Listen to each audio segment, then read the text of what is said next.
I came back from my trip to find my belongings dumped in the garden.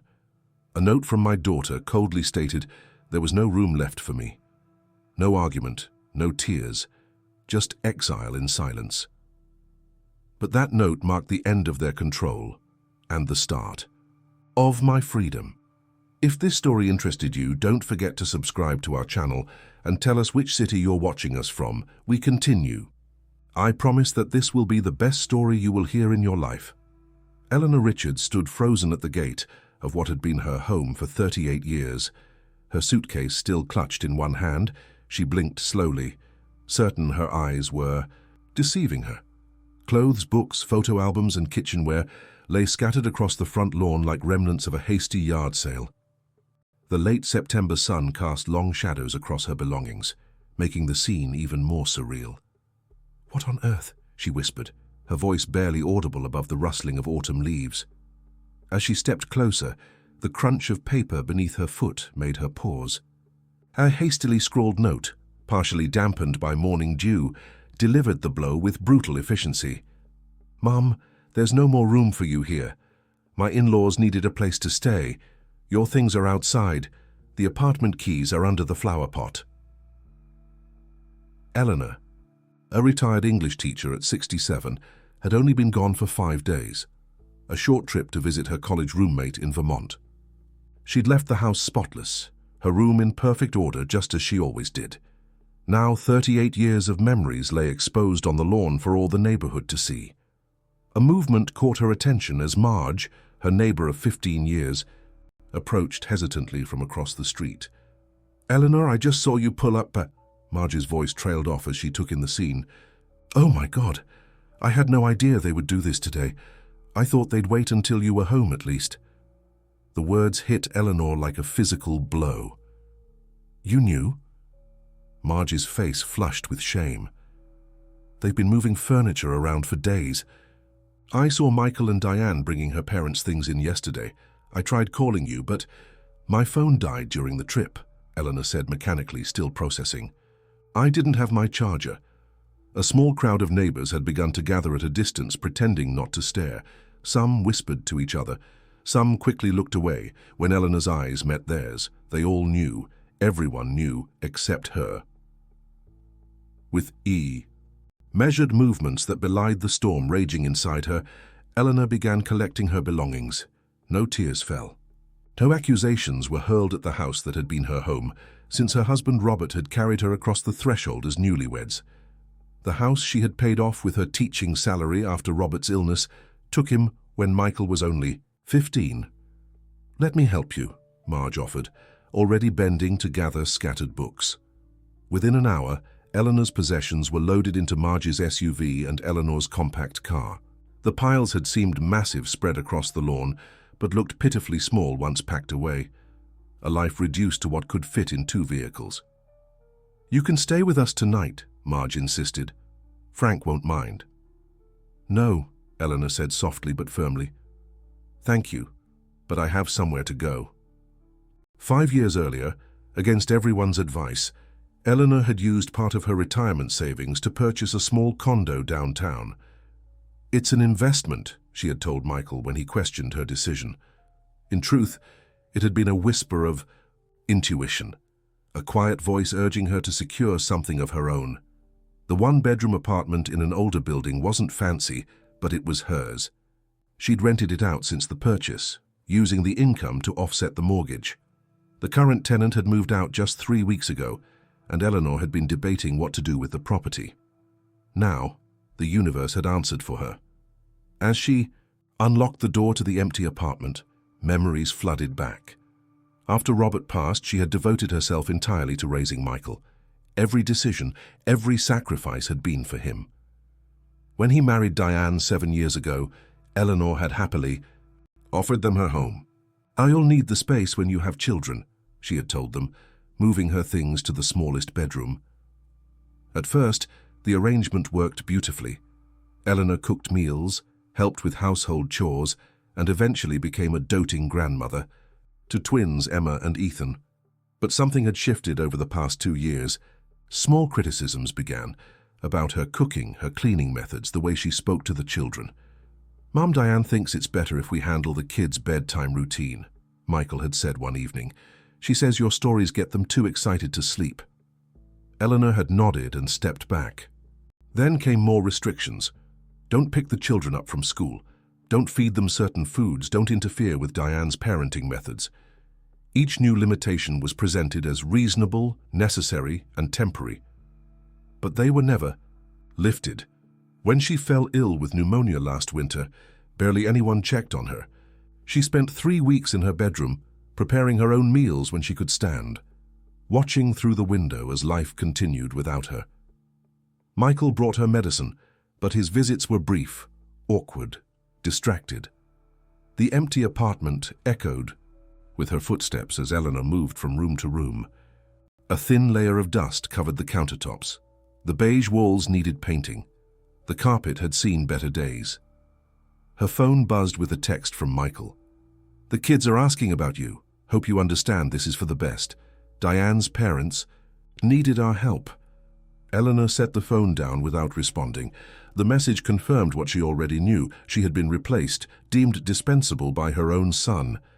The twins would be told some sanitized version of events. Perhaps they'd be led to believe she had chosen to leave. As evening settled over the apartment, Eleanor unpacked a small bag containing essentials: toiletries, medication, a nightgown, and a change of clothes. Everything else remained in the car. There was nowhere to put it yet. She made a makeshift bed from the coat she'd been wearing and her travel pillow. Lying in the empty room, listening to the unfamiliar sounds of downtown traffic, Eleanor felt something unexpected stirring within her. Not just grief or betrayal, but a flicker of something that felt surprisingly like freedom.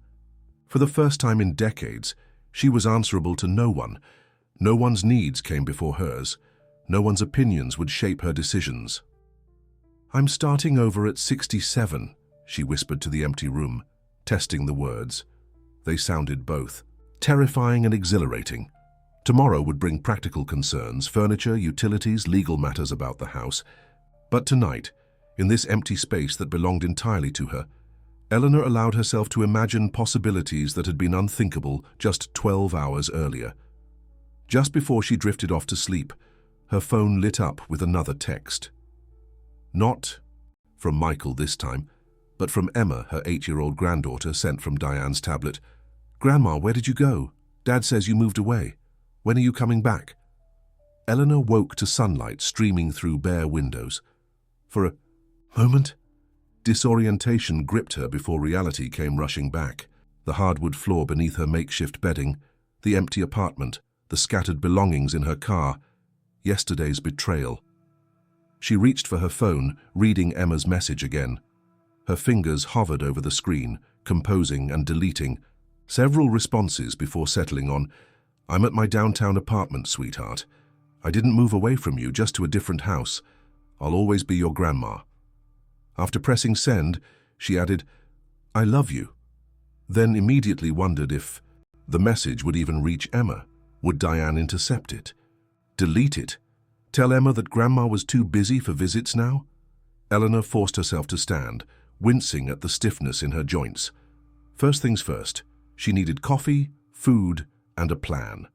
The corner cafe provided the first two, and as she sipped her coffee at a small outdoor table, she began working on the third, making lists in a small notebook. "Eleanor Richards?" A voice interrupted her thoughts.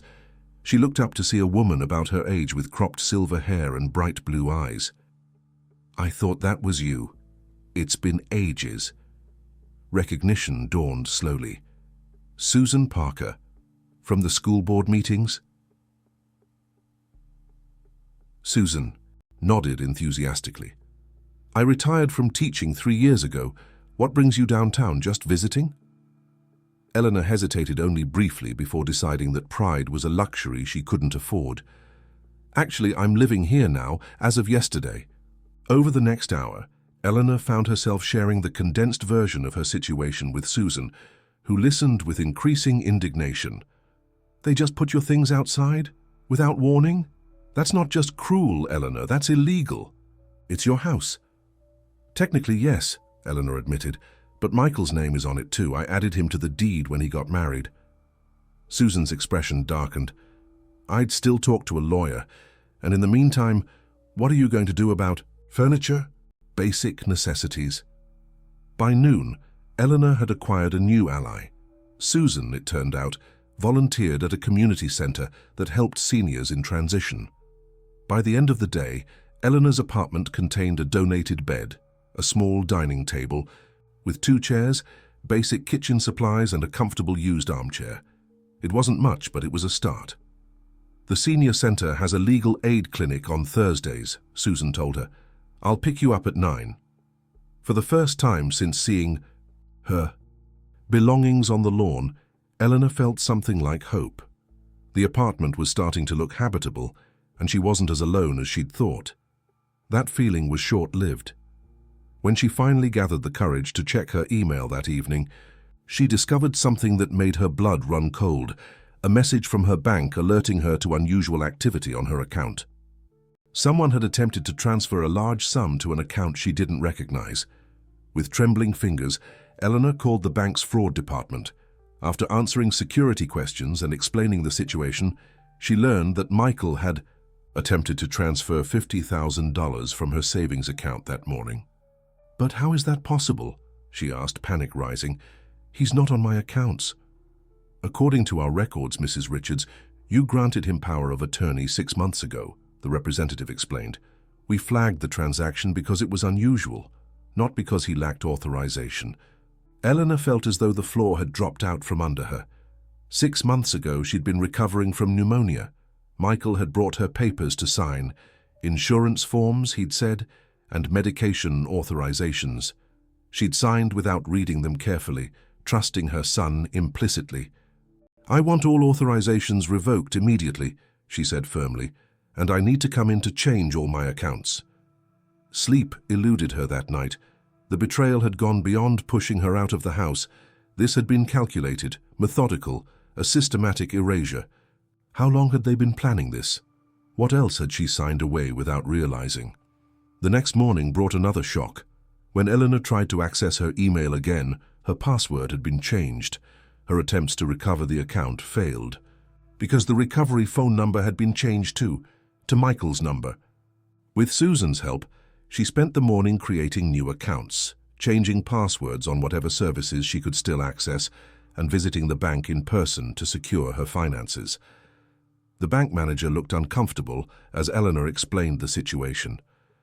"Mrs. Richards, I should inform you that your son came in yesterday with power of attorney documents, requesting information about your mortgage on the downtown property." A cold wave of fear washed over her. "What did you tell him?" "Nothing yet.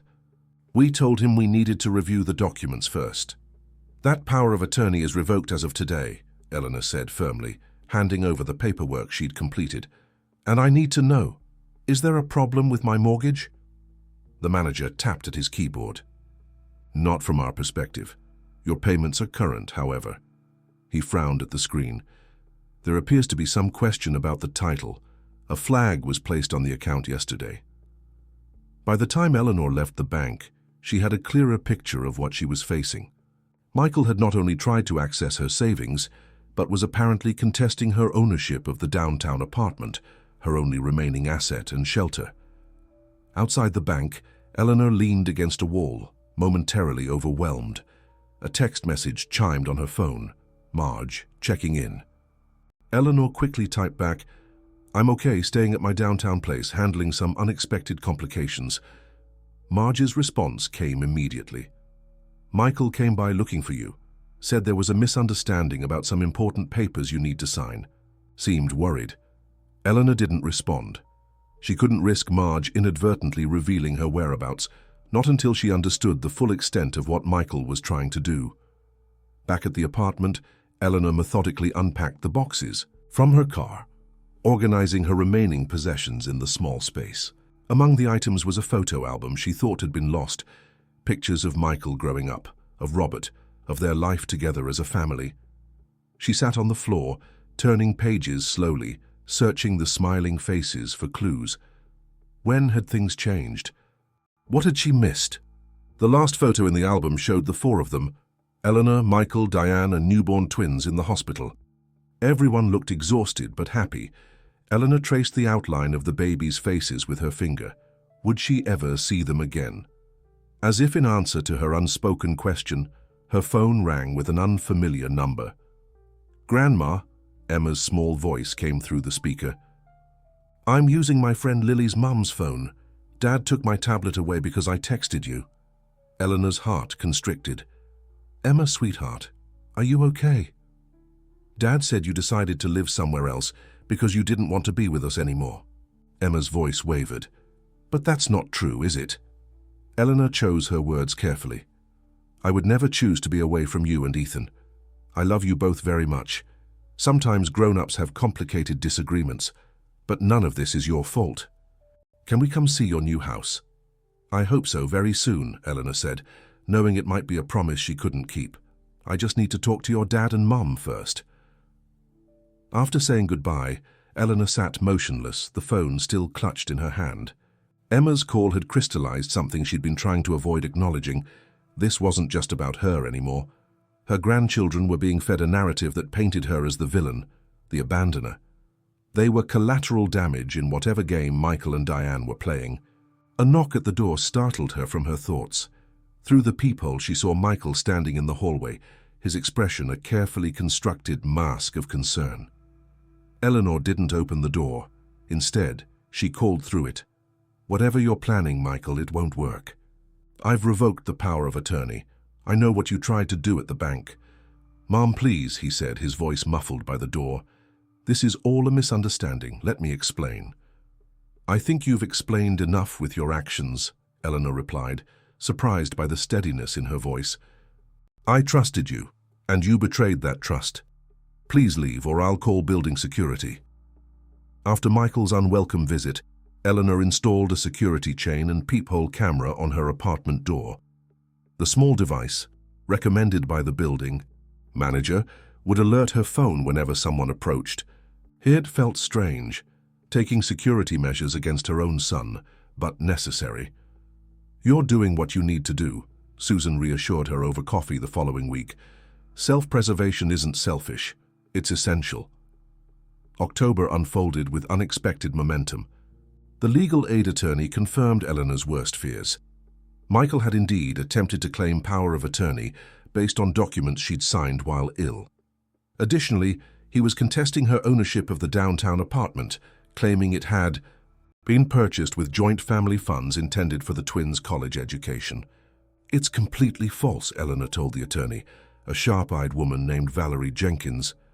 "I bought this place with my retirement savings and a small inheritance from my sister. Michael didn't contribute a penny." "Do you have documentation? Bank statements, the original purchase agreement?" Eleanor nodded. "In a safe deposit box. Michael doesn't have access to that, at least."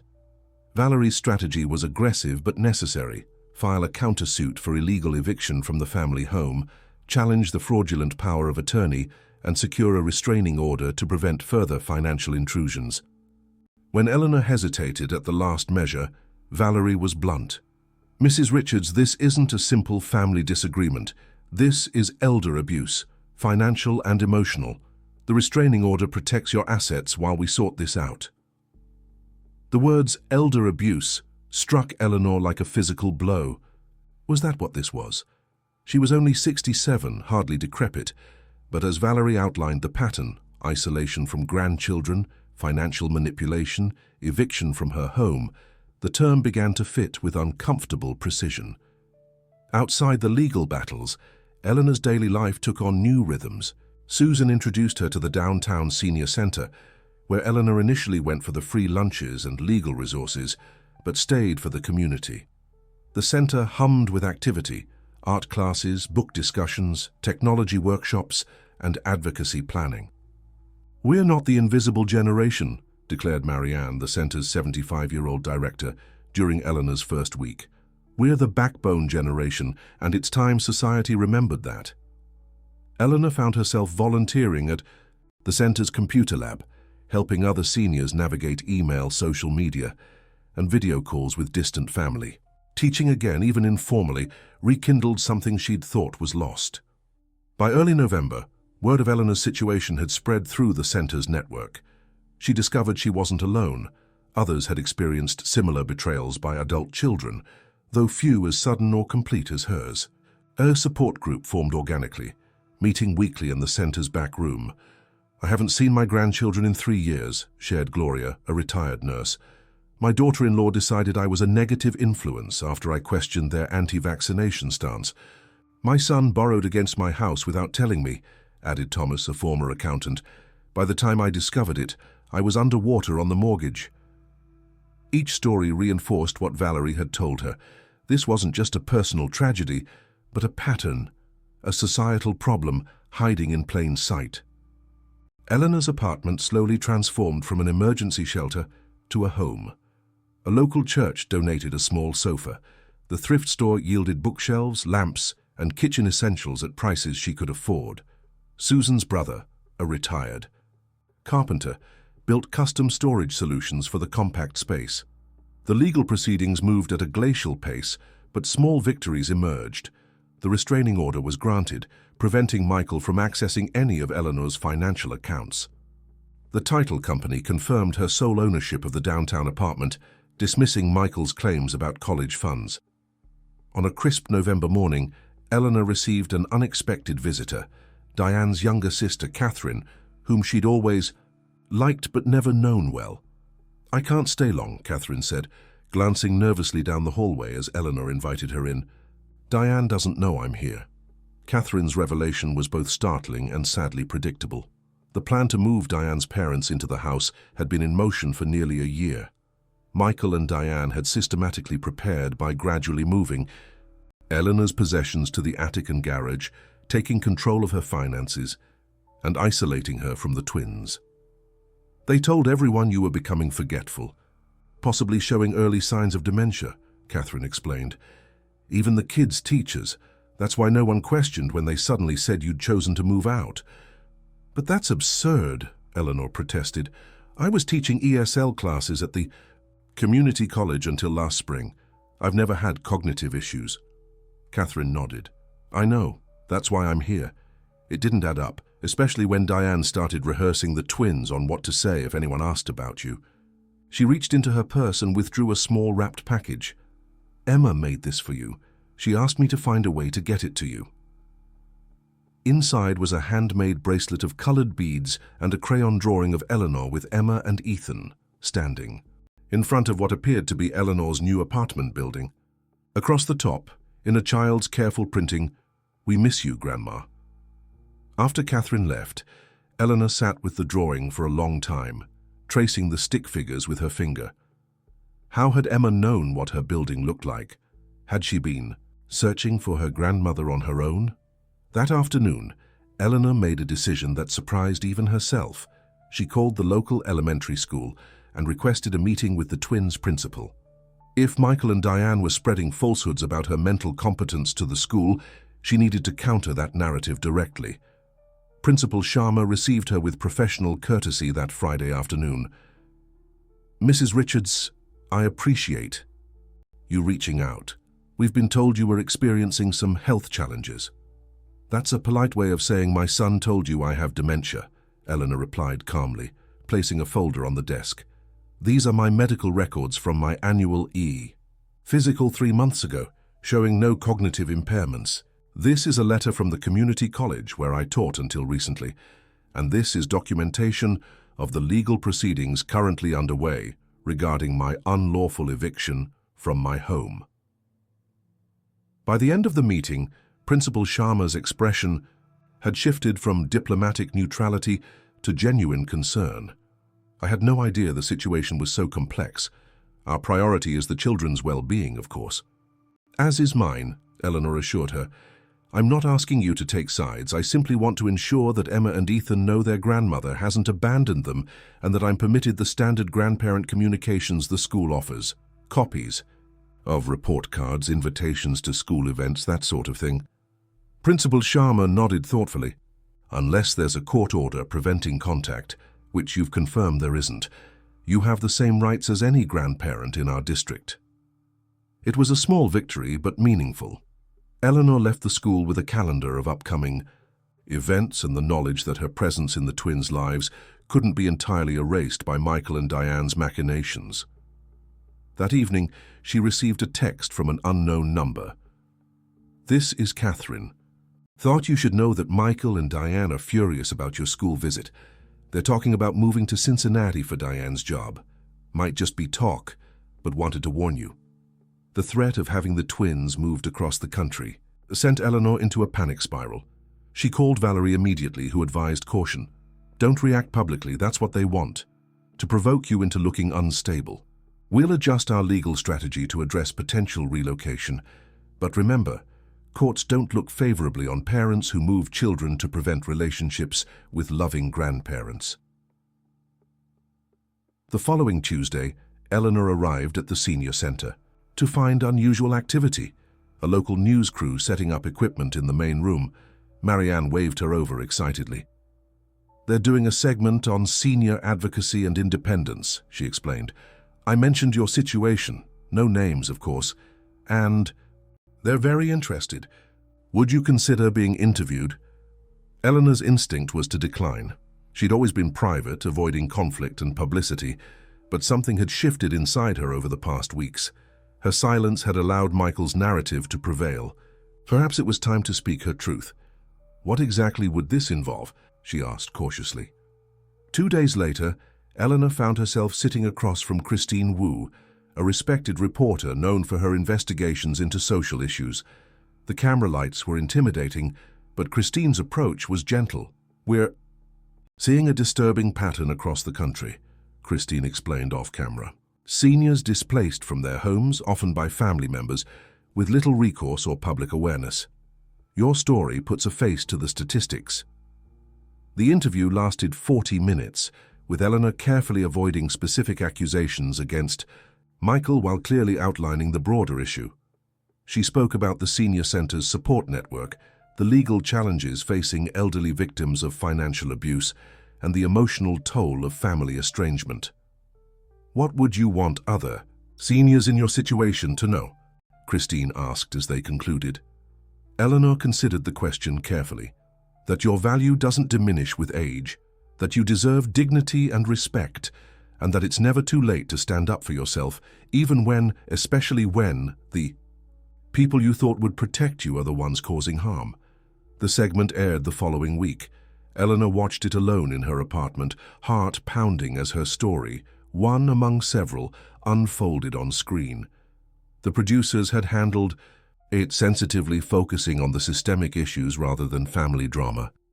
Still, anyone who knew her would recognize her situation immediately. Her phone began ringing almost as soon as the segment ended.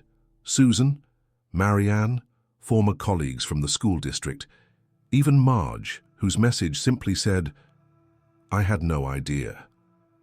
I'm so sorry." The news segment changed everything. Within days, Eleanor's story sparked a local movement, then a regional one.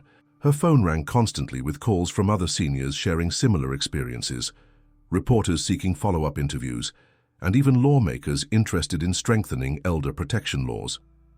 The Senior Center established a dedicated hotline, staffed by volunteers like Eleanor, to help others navigate the complex intersection of family dynamics, legal rights, and emotional healing. What had begun as one woman's private tragedy was evolving into a catalyst for systemic change.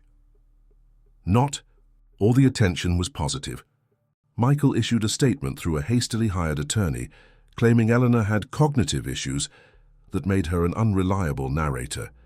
Several of Diane's friends posted social media comments questioning Eleanor's motives and mental stability. But the tide of public opinion had turned decisively in Eleanor's favor. Former students wrote letters to the editor, defending her character and intelligence. Colleagues from the school district organized a fundraiser to help with her legal expenses. Even Michael's childhood friend, now a respected doctor, publicly contradicted the dementia claims. "I evaluated Mrs. Richards 6 months ago," Dr. James Chen told a follow-up interviewer. "She showed no signs of cognitive impairment whatsoever. This characterization of her is not just inaccurate, it's harmful and perpetuates dangerous stereotypes about aging." As Christmas approached, Eleanor's apartment transformed from a sparse refuge to a warm, personalized home. Students from her ESL classes brought handmade decorations. The senior center's craft group created a colorful quilt for her bed. Susan and her husband invited her to join their family celebrations. Yet despite these blessings, Eleanor felt the twins' absence like a physical ache. She had sent carefully chosen gifts through Catherine, books for Emma, who loved stories, a beginner's science kit for Ethan, who was fascinated by experiments. But she had no way of knowing if they would receive them or if they would understand they were from her. The week before Christmas, a court date was finally set for January to address the illegality of her eviction and Michael's attempts to access her finances. Valerie was cautiously optimistic. "The judge assigned to your case has a strong record on elder rights," she told Eleanor, "and the publicity, while uncomfortable, has actually strengthened our position. It's harder for them to dismiss you as confused when you're leading community workshops and giving articulate interviews." 2 days before Christmas, Eleanor's security.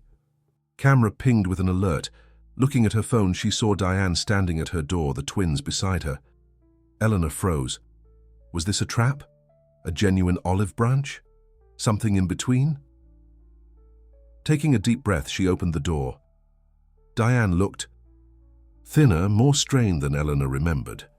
The twins, initially hiding behind their mother, broke into smiles when they saw their grandmother. "Can we talk?" Diane asked, her voice lacking its usual confidence. "Just for a few minutes." Eleanor ushered them inside, heart racing. Emma immediately ran to hug her, while Ethan approached more cautiously, eyeing the apartment with curiosity. "Your place is small, Grandma," he observed. "But cool. I like the big windows." "Thank you for the science kit," he added after a moment. "Mom said it was from you." Eleanor glanced at Diane, surprised. "You're welcome, sweetheart. Have you tried any experiments yet?" While the twins explored the apartment, Diane spoke in hushed tones. "I know you have no reason to trust me right now. What happened was wrong. I want you to know that Michael and I are separating." The revelation stunned Eleanor. "I'm sorry to hear that," she said carefully, uncertain whether this was genuine or another manipulation. "Don't be," Diane replied flatly. "It's been coming for a long time. The situation with you just made everything clearer." She twisted her wedding ring nervously. "Michael's financial decisions have put us in a difficult position. When my parents moved in, things got worse. They're controlling, judgmental. The environment became toxic for everyone, especially the kids." Eleanor remained silent, waiting. "I've taken a teaching position at Westridge Elementary starting next semester," Diane continued. "We'll be living in the district apartment complex temporarily. My parents are staying in the house with Michael." "And the plans to move to Cincinnati?" Diane looked startled. "There were never any real plans. Michael threatened that to upset you." The conversation that followed was halting, uncomfortable, but necessary. Diane admitted to believing Michael's claims about Eleanor's mental decline at first, then gradually recognizing the deception. She confessed to intercepting messages between Eleanor and the twins, though insisted she'd given them the Christmas gifts. "I'm not asking for forgiveness," Diane said finally. "But the twins need their grandmother. Would you be willing to see them regularly? Maybe even help with after-school care sometimes when I start teaching?" The request was so unexpected that Eleanor could barely process it. After months of being painted as incompetent and unwanted, she was suddenly being asked to step back into her grandchildren's lives in a significant way. "I would need to think about it," she said carefully. "And there would have to be clear boundaries, written agreements." Diane nodded. "I understand. I expected nothing less." After they left, Eleanor sat in stunned silence, trying to make sense of this new development. Was this genuine remorse and growth from Diane, or another layer of manipulation? The twins' joy at seeing her seemed genuine, but children could be coached. She called Susan, then Valerie, describing the encounter and seeking perspective. Both advised caution mixed with tentative optimism. "Document everything," Valerie emphasized, "and don't agree to anything formal until after our court date." The new year arrived with a whirlwind of activity. The court hearing went even better than expected. The judge was scathing in his assessment of Michael's actions, ordering immediate financial restitution and formally invalidating the fraudulent power of attorney documents. Most significantly, the judge granted Eleanor partial ownership rights to the family home, acknowledging her decades of mortgage payments and upkeep. "You could force a sale if you wanted to," Valerie explained afterward. "Make them buy you out or move." Eleanor considered this power thoughtfully. It would be justice, certainly, perhaps even satisfaction. But as January progressed, with carefully supervised visits with the twins becoming a highlight of her week, she began to consider a different approach. On a snowy afternoon in late January, Eleanor invited Diane for coffee at a neutral location, the cafe where she'd reconnected with Susan months earlier. "I've been thinking about the house situation," Eleanor began once they were settled. "I have a proposal." Her plan was straightforward. She would transfer her ownership share of the family home to a trust for Emma and Ethan's education, with Diane as co-trustee. In exchange, Michael and his in-laws would vacate the property, allowing Diane and the twins to return if they chose, or to sell it and use the proceeds for a fresh start. "Why would you do this?" Diane asked, clearly shocked, "after everything that happened?" "Not for Michael," Eleanor clarified firmly. "Not for you either, though I believe you're trying to make amends. For Emma and Ethan, they deserve stability and a future." The legal process took weeks to finalize, but by early spring the arrangement was complete. Michael, facing financial pressures and public criticism, agreed to the terms rather than risk further court battles. Diane and the twins moved back into the family home, while Michael's in-laws returned to Arizona. Eleanor remained in her downtown apartment, which no longer felt like a consolation prize, but a conscious choice. The Senior Center's advocacy program had grown into a formal non-profit, with Eleanor serving on the board. Her ESL teaching expanded to include a special program for senior immigrants, combining language learning with community integration. On the anniversary of the day, she'd found her belongings in the garden. Eleanor hosted a gathering at her apartment. Susan and her husband Marianne from the center, Valerie, Catherine, and most precious of all, Emma and Ethan filled the small space with laughter and conversation. While the twins played a board game with Susan's grandchildren in the living room, Eleanor stepped onto her small balcony for a moment of quiet reflection. The downtown lights twinkled below, so different from the suburban view she'd known for decades. Catherine joined her, leaning against the railing. "Penny, for your thoughts?" Eleanor smiled. "I was just thinking about paths not chosen. If Michael and Diane hadn't put my things in the garden that day, I might still be living in that back bedroom, making myself smaller each day, watching life happen around me instead of living it myself." "Do you forgive them?" Catherine asked, quietly. Eleanor considered the question carefully. "Forgiveness implies the story is finished. I think ours is still being written." She watched Emma through the window, showing her younger cousin how to play the game with exaggerated patience. "I'm learning to accept what happened without letting it define me. That feels more important than forgiveness right now." Later that evening, after everyone had gone home, Eleanor sat with a cup of tea, scrolling through photos of the gathering on her new tablet. One image caught her attention, a candid shot of herself laughing with Ethan, her face animated, eyes bright with genuine joy. She barely recognized herself. The betrayal that had seemed like an ending had become, improbably, a beginning.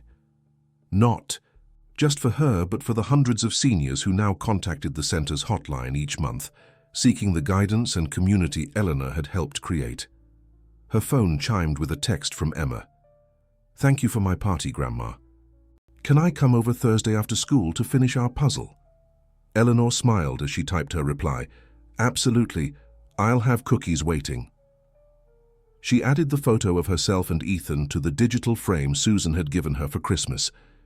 It joined other new memories: Eleanor receiving a community service award, teaching a class of senior ESL students, standing proudly beside Valerie at the courthouse. The frame cycled to a much older photo she'd digitized: Eleanor, Robert, and baby Michael, on the porch of the family home, faces young and full of hope. Eleanor didn't flinch at the image. It was part of her story, just as the garden of betrayal was, but neither defined her now. As she prepared for bed, Eleanor reflected on the strange mathematics of loss and gain. She had lost a house but found a home, lost a son but deepened her connection with her grandchildren, lost her illusions about family obligation but gained clarity about her own worth. The next morning, she would lead a workshop for seniors on financial independence. The following week, she would help Emma with her science project. The month after, she would testify before state legislators about strengthening elder protection laws. This wasn't the life she had planned. It was better, harder in some ways, richer in others, and entirely her own. Dear listeners, we hope Eleanor's journey from betrayal to empowerment has touched your hearts. For more inspiring stories of resilience and renewal, we've created a special playlist featuring characters who, like Eleanor, find unexpected strength in life's most challenging moments. You'll find it by clicking on the left side of your screen. If Eleanor's transformation moved you, please subscribe to our channel and like this video. Every day, we bring you unique stories that explore the complexity of human relationships and the power of second beginnings. Don't miss our upcoming content that celebrates the courage it takes to start again, regardless of age. We're eager to hear your thoughts in the comments below.